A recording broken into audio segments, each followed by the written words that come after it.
One of the biggest challenges that many of us often face when it comes to the symptoms of perimenopause and menopause is asking for help. We as women, we try and do all of the things and be all of the things, but sometimes we need an extra hand. And today's episode is all about how to talk to your doctor about menopause, because I know that it can feel daunting. I know that you might not want to go and speak to your doctor about the way that you're feeling, because you're fearful of their reaction. So today I'm going to give you some top tips for talking to your doctor about your symptoms for the first time. I'm going to be sharing some links with you which are in the show notes. Please go and grab a pen and paper. I really want to arm you with knowledge so that if you do feel that you need to speak to a medical professional, that you are informed and you feel confident to do so.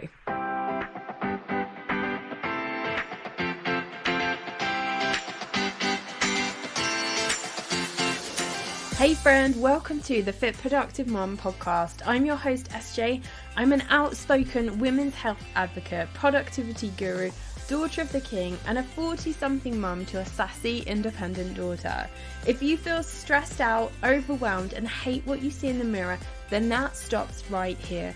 I'm here to arm you with the knowledge you need to better understand your mind and body so that you can live a life free of diets, fitness fads, and comparison.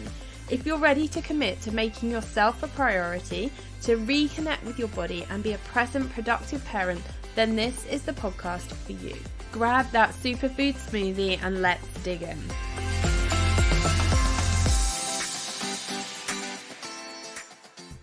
Hey friend, okay, so today we're going to be talking about how to talk to your doctor about menopause, how you're feeling, maybe discussing your symptoms. And I think it's important to remember a couple of things before we dig into this. First of all, I'm coming at this from the perspective of somebody who lives in the UK. So wherever you are in the world, your healthcare system might look different, the processes might be slightly different. But the goal of this is to really arm you with knowledge and to help you feel confident to take that first step. If you feel that you are in a place where you are now looking to potentially think about HRT, to see what extra support that you might be getting because your symptoms are impacting your day-to-day life. And the reason I'm talking about this is because it's actually something that I myself are going through right now. And obviously, as the host of this podcast, with the background that I have in health and fitness, I feel probably more confident than many of you do about understanding my symptoms and potentially going and having a conversation with my doctor about this. But I felt nervous. I found it hard to pick up the phone. I found it uncomfortable to talk about these things. And I just think that if I am feeling like that with the knowledge and experience that I have in this field, then I really want to do what I can to support you if that is where you are at right now. So first of all, being completely honest, I didn't want to go and speak to my doctor. And this was for a number of reasons. First of all, I'm one of those people who likes to tough things out. I'm I had Chloe with no pain relief. I've been on big bike rides. I've done duathlons. I'm tough. I can handle things. I mean, to be fair, it's really rare that I'm ill. I don't like to take a paracetamol. And I was like, I don't want to go to my doctor. I can do this myself. I don't need any help. I'm just gonna do it. And then I just thought, actually, do you know what? If I have a headache, I would take a paracetamol. If I broke my leg, I would go to the hospital and I would have my leg put in a cast. And this isn't about being egotistical. It's about seeing what options there are out there so that you can make the most of every single day of your life. And I felt that particularly recently, I've got to a point where I don't feel like myself anymore. And the day-to-day things that I like and want to do feel more challenging. And I find myself getting more annoyed with my daughter. I'm tired more. I just really don't feel like the person that I used to be. And the whole point of picking up the phone and talking to my doctor really is to have a discussion about what extra help I can get. And that's the way that I think we should look at it. It isn't about like giving up and it isn't about, like not being able to tough it out. It's actually about like your quality of life, how you feel in yourself on a day-to-day basis. And if you can find something that is going to help you, that works for you, that makes you feel more like you, then oh my gosh, I really think we should definitely do that. Now, one of the big problems that we face when we are thinking about going to talk to our doctor is that, unfortunately, and it certainly is the case here in the UK, like doctors are busy. Like the NHS in the UK is massively overstretched because of COVID. GPs are our first frontline port of call. You get 10 minutes as an appointment with your doctor, which is a really short amount of time. And many of the doctors here in the UK just don't know very much about women's health because they're used to people coming in with coughs and colds and earaches and that kind of thing. And it is really positive because there are huge steps being taken to have this conversation around women's health, around menopause, but there is still a lack of information, and it isn't the doctors in the UK don't have to learn this information to be a GP. And there is a big campaign going on at the moment in the UK to encourage doctors to be doing courses, taking extra units around women's health, around the menopause, but the government have decided that they're not making it mandatory. So I think it's important to be well informed yourself when you're going to have a conversation about your health, about perimenopause, about menopause, so that you're armed and that you feel confident. And one of the sad things might actually be is that you know potentially more about this than your doctor does. So we're going to talk about some of the things that you can do to help you feel more confident to have these conversations. Let's start with my first point. And the first thing that I think you should do before you actually even speak to your doctor is figure out, who do you actually want to talk to? So one of the things I did before I even thought about making an appointment with a doctor was I actually phoned up the receptionist at my doctor's surgery, and I had a conversation with her about who did she think was the best person to talk to? Is there someone within this particular practice who specializes in women's health? What are the names of the female doctors? How many female doctors are there? Because you might feel more confident maybe talking to a woman. Perhaps you might want to actually go down the route of finding somebody who really specializes in women's health, if you can do, and maybe even if you can afford it, if you have the funds, perhaps you might actually want to go to a private menopause clinic, so that you know that the person that you're speaking to really is informed around women's health. And I have a really good friend who has a podcast which is all around ADHD. And her advice is always to go and speak to somebody who knows about ADHD. And I think if you can afford it, and you have the capacity, financially, time-wise, maybe you might need to travel. If you can do that, I really think that is going to be your best option, because you want to speak to the person who knows about the issue that you are experiencing. If you were having a problem with your heart, you wouldn't want an eye doctor to be fixing your heart. And I think wherever possible, speak to the best qualified person that you possibly can do. Now, in our situation here in the UK, the first point of contact for the National Health Service is a GP.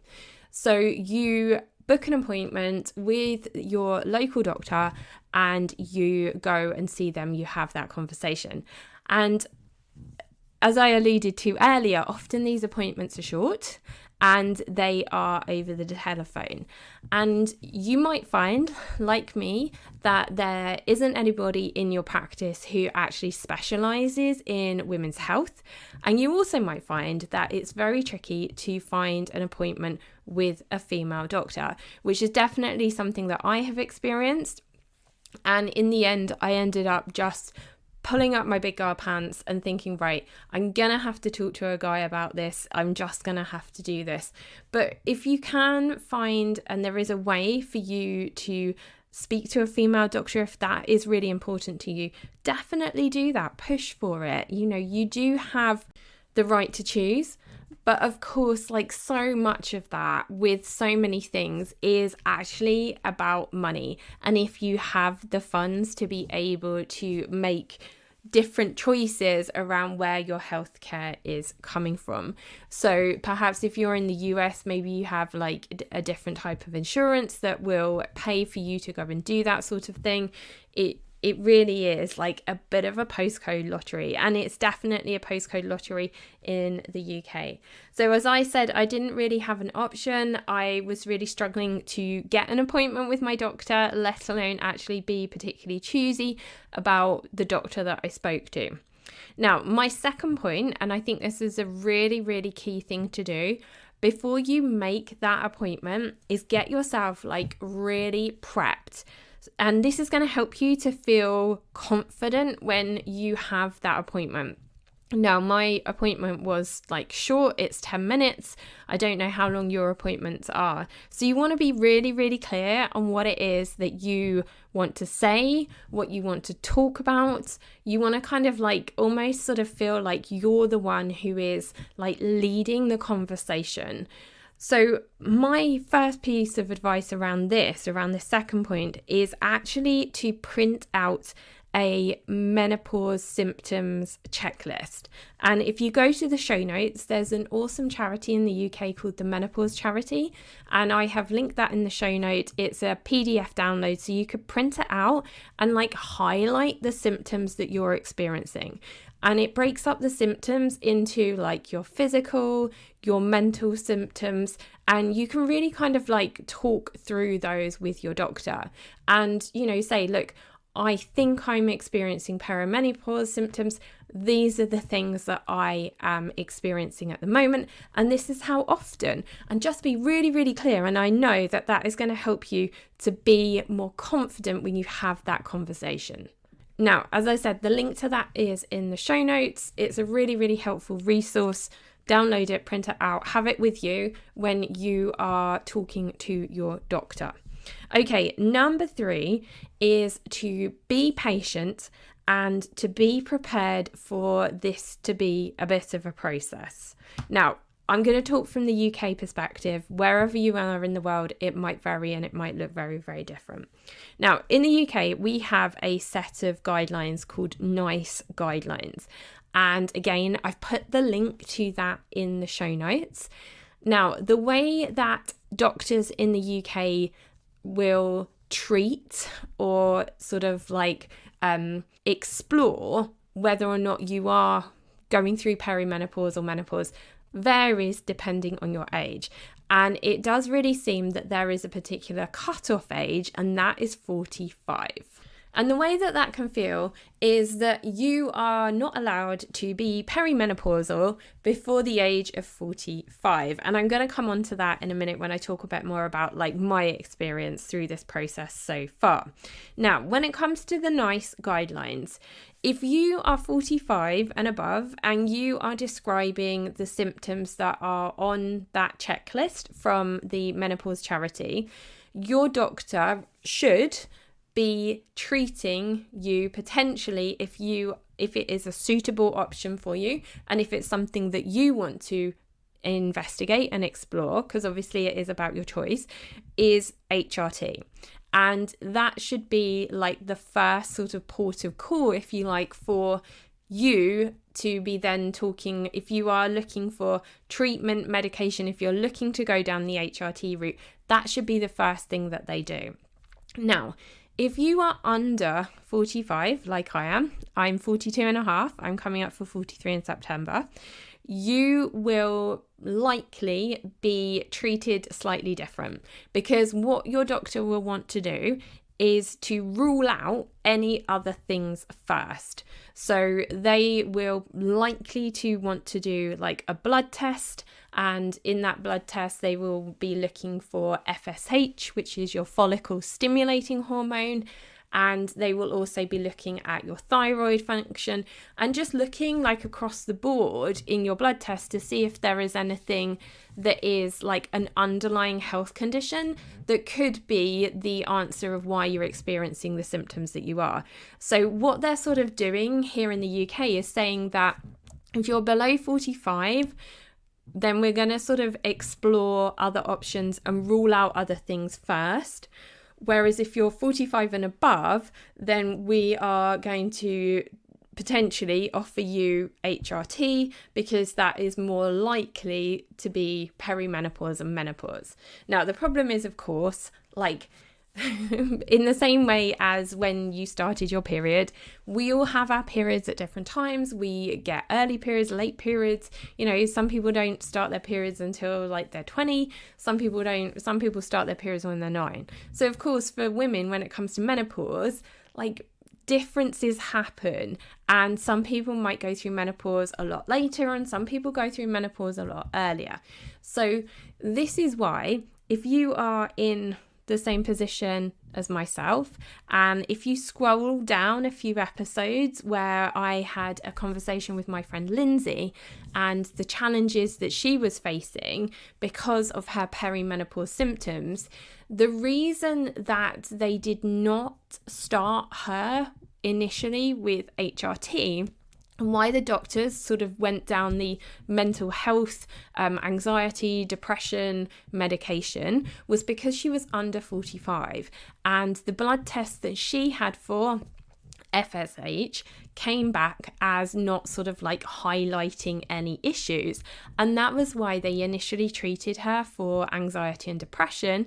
And this is something that if you are in this situation and you are under 45, I think it's important to have that in mind. Go and listen to Lindsay's episode. There's 2 episodes actually, and it is quite an important story, because it does show that there is the opportunity for misdiagnoses to happen when it comes to menopause, and particularly when it comes to the mental symptoms of menopause, like anxiety, like depression. And if you are under 45, your doctor may not automatically make the link between your symptoms and your hormones, and often they might be asking you questions around like stress, life events, you know, that sort of thing, because they might be thinking that potentially you're struggling with maybe like stress, anxiety and depression, and they might treat you for that rather than actually thinking and going down the route that potentially this could be hormone related. So go back and listen to Lindsay's episodes, because if you are under 45 and you are in the UK and you're experiencing these symptoms, it's really important to be informed about this and to know what this process looks like. Now, obviously, I'm only speaking into experiences and information that I've collected from the UK. So that's why it's important. If you are outside of the UK, and I know so many of you are in the US, in Canada and Australia, for example, go and find out what the guidelines are for where you are. Go and get informed, do your research, know what is happening, know what the process looks like, know what you should be expecting, because you need to be informed and you need to have that knowledge so that you can feel confident to have these conversations. Okay, number 4, and this is another like read up, do your research, is if you are having a conversation with your doctor, most likely the reason that you're talking to your doctor is because you're thinking about going down the route when it comes to hormone replacement therapy. And this is another point where you need to be informed about what HRT is and what options there are for you when it comes to hormone replacement therapy, because depending on where you are in the world, again, depending on where you live, depending on the way your healthcare system works, what drugs are available, all of these things will depend on your options. And it's really important to know that there is a huge range of different options when it comes to hormone replacement therapy. You know, there's estrogen, there's progesterone, there's testosterone, and the estrogen, progesterone, testosterone, they all come in different forms, in different pills, gels, patches, coils, all of the things. So you want to find out what is available in the country that you're in, and then also find out the pros and cons and the benefits of each, and figure out which one is going to work better for you. Because you might be someone who's really good at remembering to take a tablet every day. Or perhaps you're somebody who doesn't want to think about taking a tablet every day. And perhaps you might want like a spray or a gel or something like that, or a patch that you put on. You know, so much of that comes down to personal choice and personal preference. So again, I have put a link in the show notes for you to the Menopause charity based here in the UK that talks about hormone replacement therapy, what it is, all of the different options. But if you are in a different country, you should definitely see if you have a menopause charity in the country that you're in that can give you some information about the options that are available in the country that you are in, because so many different countries have different rules. One of the options as well in the UK that we that is not easily available is testosterone when it comes to HRT, whereas I know that in Australia you can access a women's version of testosterone that many private clinics here will use and prescribed, but it's not available on the National Health Service. So you've got to get clued in to what is going on where you are in your country, and also get clued up because there is an awful lot of information around about shortages of different products and things like that as well. So know what your options are, know what your preferences are, and potentially be then going to your doctor and saying, okay, I'm thinking about hormone replacement therapy. These are the ones that I want to try first. Okay, so let's just do a quick recap on those 4 things. Number 1, make sure you know who you want to speak to. Do you want to speak to a man or a woman? What are the options when it comes to the healthcare professional that you should be talking to? Number 2 is to get prepped before your appointment.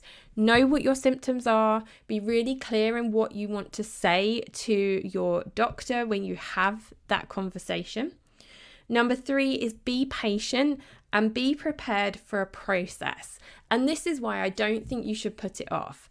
Because if you are experiencing perimenopausal symptoms and you are potentially gonna have to, wait to speak to a doctor, potentially wait for a blood test, try the different types of hormone replacement therapy, don't wait, don't put it off. If you have an inkling that you need this support now and this is something you want to explore, start the process. Because you can start the process, you can have the conversations, talk to the doctor, and then go, oh, do you know what? This isn't right for me. But if you leave it to a point where you are struggling so much, you're going to be struggling potentially for a bit longer before the wheels start, before things get moving, and before the hormone replacement therapy can actually have a positive impact and start to make you feel more like yourself. So don't put it off. Pick up the phone, be brave, you can do it. Okay, number 4 is read up. If you are talking to your doctor because you're potentially thinking about HRT, read up on it. Get clued up on it, because there are so many myths around hormone replacement therapy. There is so much information that had it at one point linked to breast cancer, which it isn't. Go and get clued up on that. There is a really good documentary on Channel 4 written by a lady that was presented by a lady in the UK called Davina McCall. She has a book as well, which I will link in the show notes on Amazon. I really like listening to the audiobook, actually. I found that really helpful. But within that book, there's all the information about symptoms, different types of HRT. It's a really good resource, and it's actually written in a really, really fun way. So read up on your HRT options, know what your options are and be prepared to go in there and say, I would like to try this. Okay, so the reason that I brought you this episode, as I alluded to earlier in this podcast, is because this is actually what I'm going through at the moment.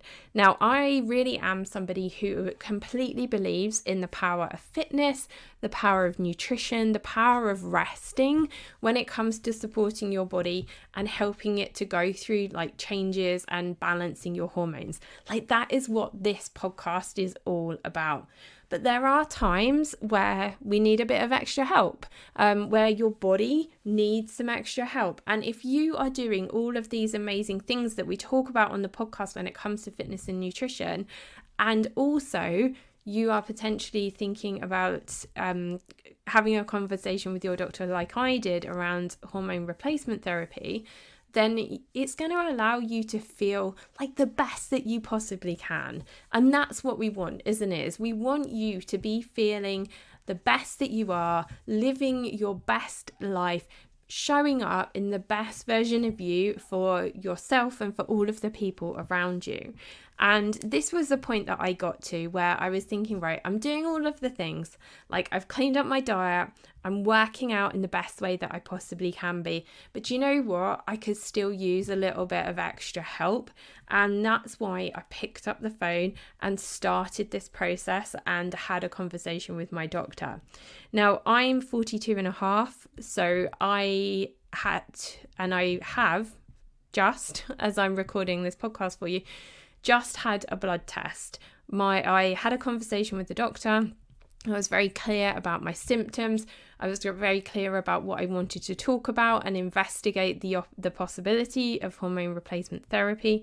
So I have just had a blood test, and as I'm recording this, we're going to be waiting for the results. So I will keep you in the loop of what happens.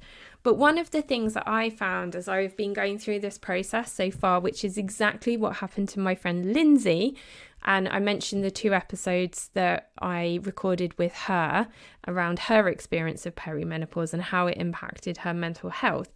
This theme keeps coming up of you're quite young. Like, I'm 42 and a half. I'm only 2.5 years away from this magic age here of 45, where suddenly when you hit 45, you're allowed to be perimenopausal, which I find really crazy because perimenopause can last for years and years. It can last for a really short amount of time, and for some women it can last up to 7 years. So I really sort of feel that you need to be armed and you need to have the information and be an advocate for yourself. Because unfortunately, like, doctors are busy, healthcare professionals are busy, and not everybody is clued up on the information around women's health. And I heard a funny saying on a podcast I was listening to recently that if men were like going to have their penis fall off at 40 years old, then they would definitely be a pill or something around for them to make sure that that doesn't happen. And I think there just really is a huge gap in knowledge when it comes to women's health. I mean, think about Viagra. Like, that pill was created very quickly. It was now really easily accessible for men who were struggling, to have erections. Like, women's health really still is like on the back burner and not at front of mind for so many people. And I think this is why we need podcasts like this, why we need celebrities who are talking about this and raising the profile of it. But it's also why it's so important that you get yourself informed, clued up, so that you can absolutely be an advocate for your own health. I really hope this episode helped you. I really hope that you share it with a friend who potentially might be struggling with symptoms of perimenopause, and perhaps they're feeling too scared to pick the phone up and have a conversation with their doctor and ask for extra support and extra help. Share it with them. Leave me a 5-star written review on iTunes, because that does help the algorithm to get this podcast in front of other people as well. Send me an email if you have any questions, or if you have any comments, or if you want to share your experiences of perimenopause. And, if you have like an inspirational story of perimenopause and menopause that you think would be really valuable to share with other women, I would love to have you on the show. So jump into my emails. I'd love to hear from you. Have an amazing day. Have an amazing week, my friend. And I look forward to connecting with you in the next episode. I hope you loved today's episode and that you learned something. And I pray it blessed you in some way. If so, take a moment to share this with a friend, and I would love it if you could take just 30 seconds for me to leave a review on Apple Podcasts, because it's the only way I know you like the show, and I love hearing from you too.